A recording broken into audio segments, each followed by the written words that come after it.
In January 2025, Microsoft quietly raised the price of its Microsoft 365 personal plan from $69.99 a year to $99.99, a 43% increase. For the family plan, the price went from $99.99 to $129.99. The reason? Microsoft bundled an AI assistant called Copilot into every subscription. They did not ask you if you wanted it. They did not make it optional by default. They simply raised the price and added a feature that most home users had never requested and may never use. On the official Microsoft support forums, one subscriber wrote something that captured the frustration of millions. They said, "If the price can jump 30% this year without justification, will it be 50% next year? It feels like we are being backed into a corner." That person was not wrong to feel that way, because what Microsoft is counting on is the assumption that you have no alternative.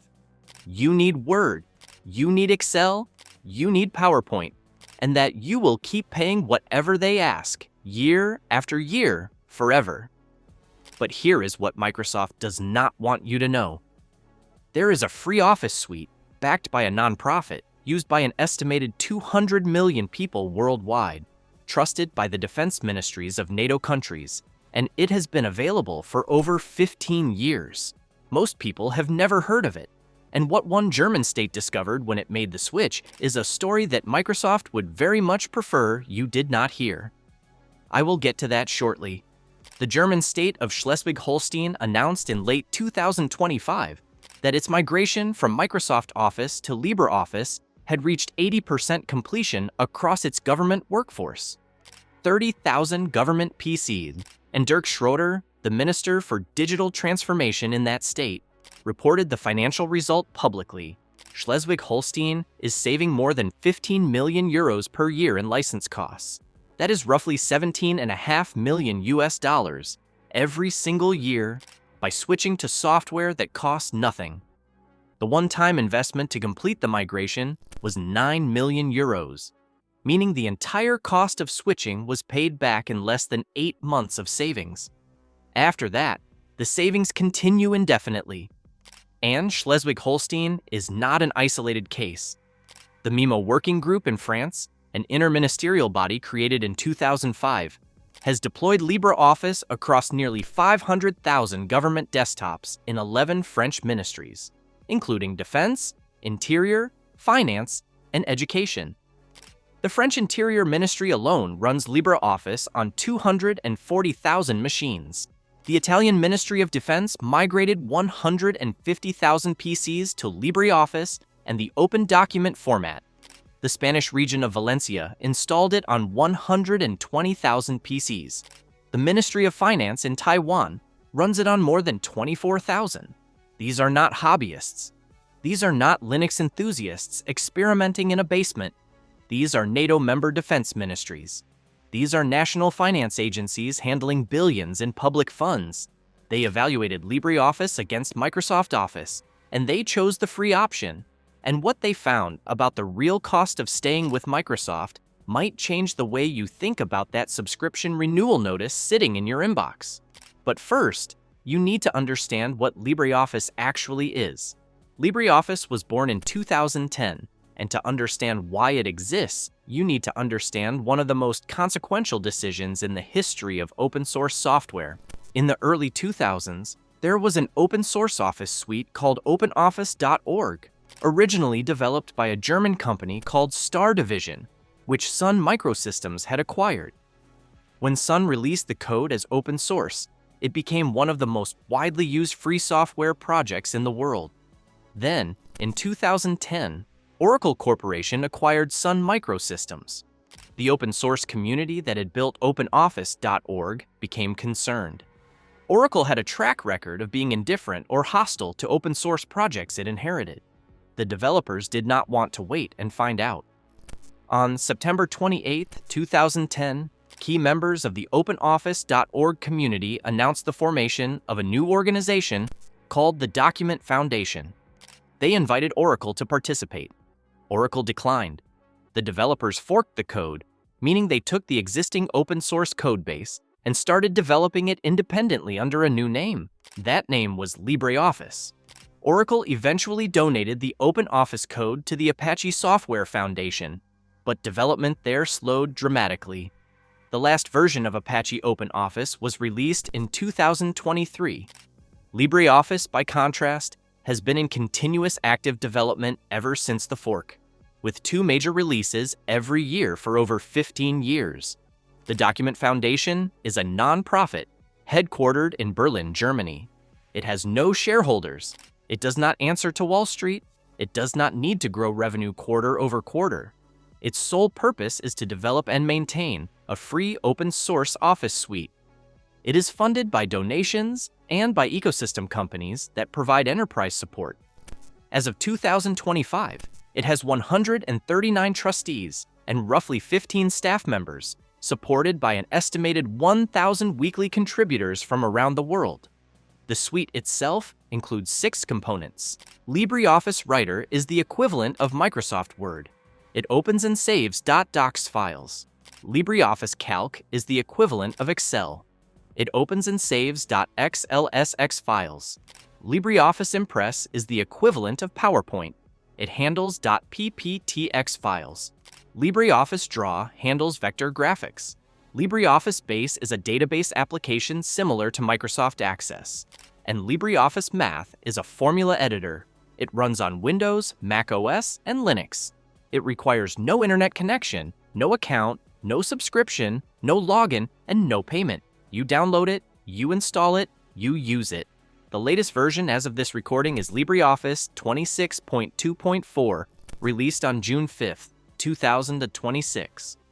In March 2025, Computer World reported that LibreOffice was being downloaded nearly 1 million times per week, the highest rate since 2023, driven in part by frustration with the subscription pricing from Microsoft. And there is a specific reason this surge matters to you personally, which I will explain in a moment. To understand why this matters now, you need to understand what Microsoft did to Office pricing over the past 2 decades. For years, Microsoft Office was a one-time purchase. You bought a copy of Office, you installed it, you owned it. You used it for as long as you wanted. If you wanted the next version, you bought that too. But you were never forced to upgrade. The version you paid for kept working. Then Microsoft introduced Office 365 in 2011, later rebranded to Microsoft 365. The pitch was appealing at first.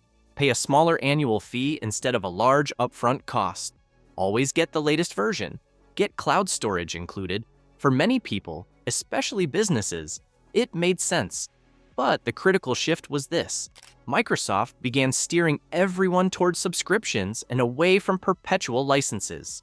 The one-time purchase option still technically exists in the form of Office Home 2024, but it is buried on the website, not promoted, and lacks the cloud features that Microsoft has spent years training users to depend on.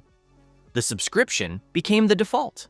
And once the subscription became the default, Microsoft gained something enormously powerful, the ability to raise prices on a captive audience, and raise prices they did. In February 2025, the personal plan jumped 43%, from $69.99 to $99.99. The family plan jumped 30%, from $99.99 to $129.99. Microsoft justified this by bundling Copilot AI features into the plans. If you did not want Copilot, you could opt into a so-called classic plan at the old price, but you had to find the option yourself in your account settings. It was not automatic, it was not prominently advertised. The default was the higher price, and the commercial side of Microsoft 365 faced its own round of increases. In December 2025, Microsoft announced that business plans would see price hikes of 5 to 33% effective July 1st, 2026. This pattern, gradually making a product essential and then raising the price because customers feel they have no choice, is exactly what prompted a frustrated subscriber to write on the official Microsoft forums that they felt backed into a corner. And that reaction was not unusual. It was widespread. But what most of those frustrated subscribers did not know is that the corner they felt trapped in had an open door they had never noticed. The trend accelerated in 2025 and 26 in ways that caught even industry observers off guard. The decision by Schleswig-Holstein was not made in isolation. It was part of a broader movement across Europe driven by a concept called digital sovereignty. The idea is straightforward. Governments should not depend on a single foreign company for critical infrastructure. They should control their own data, their own software, and their own ability to operate independently. The Ministry of Digital Affairs in Denmark announced it was switching from Microsoft to LibreOffice. Data protection authorities in Switzerland declared international cloud services unsuitable for handling personal data. Procurement law in Italy was updated to require public administrations to consider free or reusable software before committing to proprietary licenses. The Interoperable Europe initiative of the European Union began actively documenting and promoting open-source migrations across member states. And in Germany, the Schleswig-Holstein migration became the most closely watched case study in European public administration because it was producing hard numbers, not projections, not estimates, actual savings, publicly reported by a sitting government minister. Meanwhile, development of LibreOffice accelerated. The Document Foundation released LibreOffice 26.2 in February 2026, with Markdown support, performance improvements, and better compatibility with Microsoft file formats. The rate of downloads surged. The Document Foundation reported a substantial increase in donations near the end of 2025. Web searches for LibreOffice were trending upward globally, driven by a combination of price increases from Microsoft and the end of mainstream Windows 10 support. And here is where this connects directly to you, sitting at home, watching this on your television or your computer. Because the same frustration that drove a German state government to switch 30,000 PCs is the same frustration that millions of individual home users are feeling right now. The difference is that Schleswig-Holstein had an IT department to manage the transition. You are on your own. Or, at least, you were. Because what I am about to walk through is what LibreOffice can and cannot actually do for a typical home user. And I will be completely honest about both sides, because you deserve that. Let me speak directly to the person this video was made for. You are someone who has used Microsoft Office for years, possibly decades. You learned Word when it came on a CD-ROM. You have written letters, CVs, household budgets, school projects, tax notes, and family newsletters in Word and Excel for longer than some of your colleagues have been alive. And now, Microsoft is asking you to pay $99.99 every year for the privilege of continuing to do exactly what you have always done. If you are on the family plan, that number is $129.99 a year. Over 5 years, that is $650. Over 10 years, that is $1,300. For software that does largely the same thing it did a decade ago with an AI chatbot bolted on that you did not request. LibreOffice costs $0 this year, next year, and every year after that. For most home users, the things you actually do with an Office suite, writing a letter, managing a simple spreadsheet, putting together a basic presentation, opening a document someone emailed you, LibreOffice does all of it. Writer opens your .docx files. Calc opens your .xlsx files. Impress opens your .pptx files. You do not need to create an account. You do not need to be connected to the internet. There is no telemetry, no data collection, no tracking. It works on Windows. It works on Mac. And if you are one of the growing number of people exploring Linux as an alternative to Windows, LibreOffice is already the default Office suite on most Linux distributions. It is simply there, waiting for you, the moment you install the operating system. But I need to be honest with you about the limitations, because trust matters more than a sales pitch. If you work with complex Microsoft Office documents that use advanced macros, intricate templates, or embedded objects, you may encounter formatting differences when opening them in LibreOffice. basic documents transfer smoothly. Complex, heavily formatted business documents sometimes do not. If you depend on real-time co-editing, the kind where multiple people edit the same document simultaneously in a browser, LibreOffice does not offer that natively.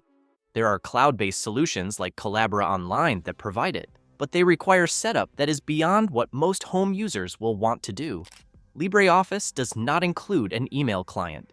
If you rely on Outlook, you will need a separate solution, and the most common free recommendation is Mozilla Thunderbird.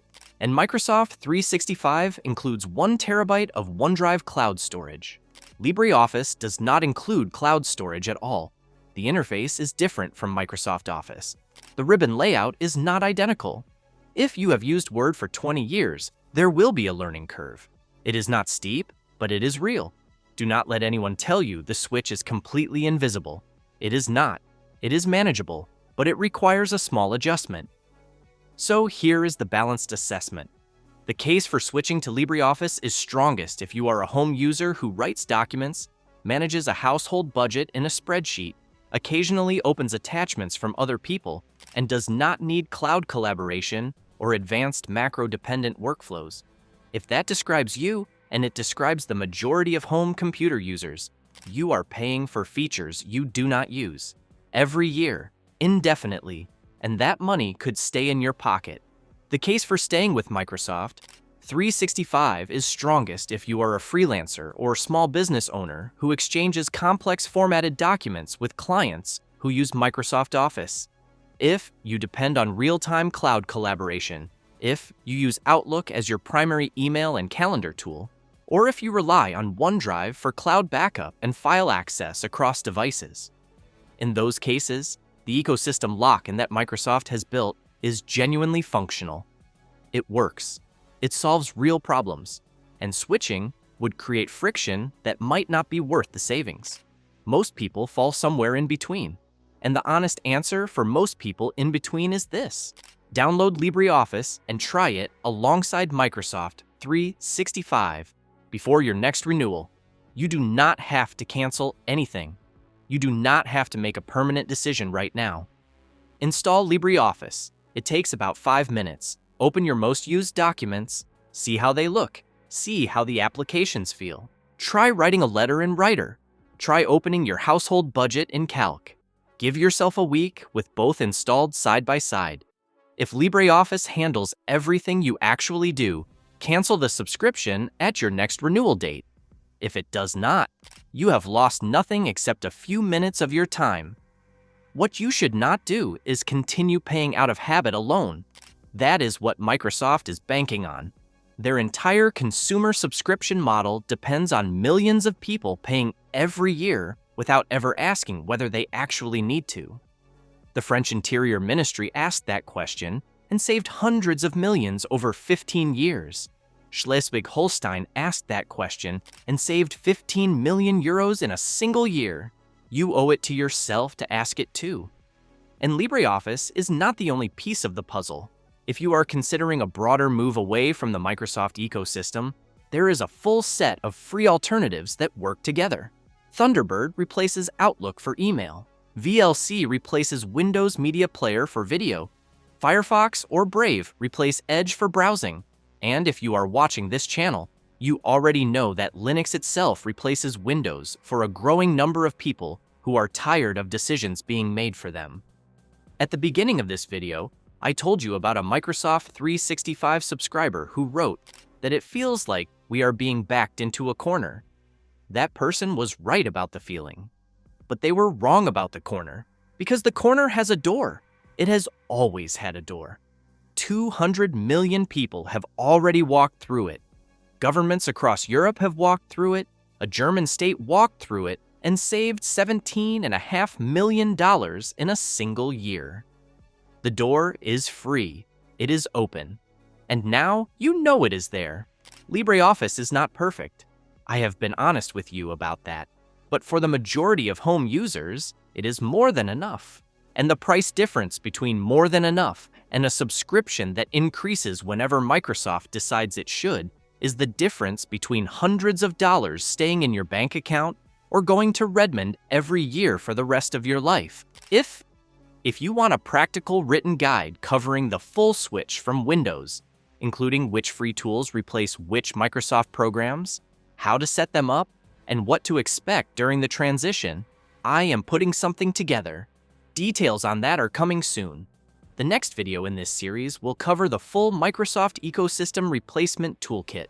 Not just the Office suite, but the complete picture: Thunderbird for email, VLC for media, the file manager, the browser, every piece of the daily computer experience that currently locks you into paying Microsoft, and the free alternative that replaces it. That video is the practical companion to the one you just watched.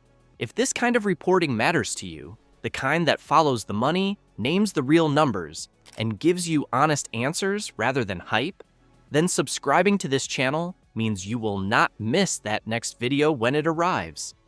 And sharing this one with someone who is still paying Microsoft every year without knowing they have a choice might be the most useful thing you do with it. I am not here to tell you what to do. I am here to make sure you know what your options are. What you do next is up to you.